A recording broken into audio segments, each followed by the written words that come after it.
Millionaire murder suspect Robert Durst returning to court in New Orleans moments ago for a preliminary hearing on weapons charges. Durst remains in jail after a judge denied bond for him last week. Meantime, Durst's lawyer says he wants the arrest warrant thrown out because the gun and other evidence were only discovered after what he calls a warrantless search of Durst's hotel room.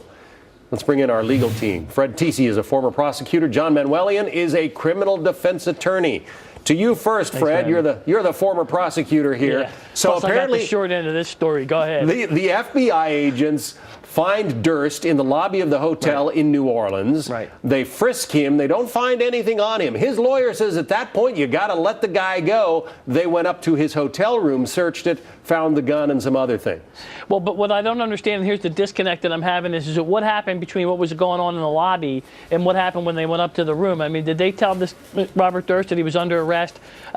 Look, absent some extenuating circumstances, the bottom line is that two FBI agents should know that they shouldn't be searching a hotel room without a warrant, except under certain circumstances, exigent circumstances. They're worried about evidence being destroyed. So I got some questions about that search. So you think, it sounds like you think Durst's lawyer might have a point here. Well, he may have a point on that thing. I mean, John Durst has taken his money, and they're just throwing everything up against the wall. They're contesting the arrest warrant. They're contesting the search warrants. Ultimately, this guy, there's a lot of evidence against this guy. I think this guy's guilty, but, they're doing everything. They're giving this guy the best defense that money can buy. Yeah, well, he's presumed innocent until proven. John, what do you think? Exigent circumstance for the FBI to go search his room or not?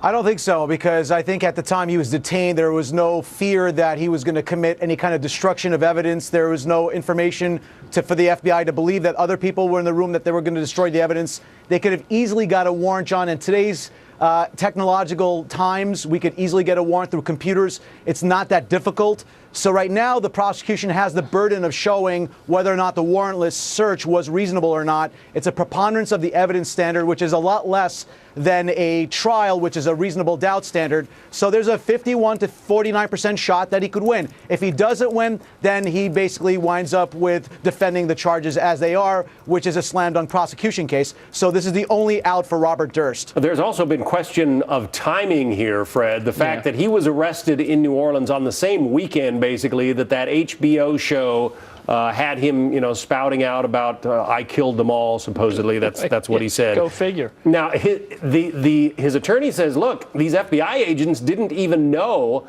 that a California arrest warrant had been issued at the time they picked him up. Well, they didn't, and that's not the point. I don't think they were trying to arrest him pursuant to a California warrant. And ultimately, if California indicts him, irrespective of whether or not there was probable cause for the arrest, that issue goes away, and that's an issue that gets litigated in California.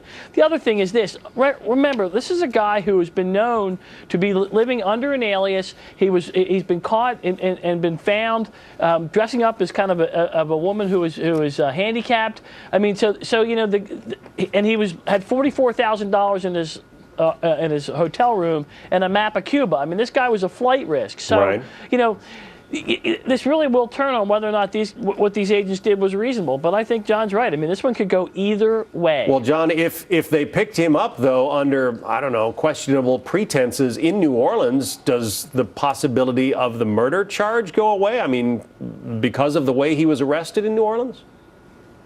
I don't think the possibility of the California arrest is going to go away. I'll tell you why. There's an alleged confession that was made on the HBO special, The Jinx. This is the closest the prosecution is going to get to Robert Durst. This is their last shot. So I think they're going to take their shot. So if Robert Durst, for some reason, dodges the bullet in New Orleans, he will be extradited to California to stand murder charges. Even if the arrest in New Orleans, though, was made without a warrant, the search of the hotel room, et cetera.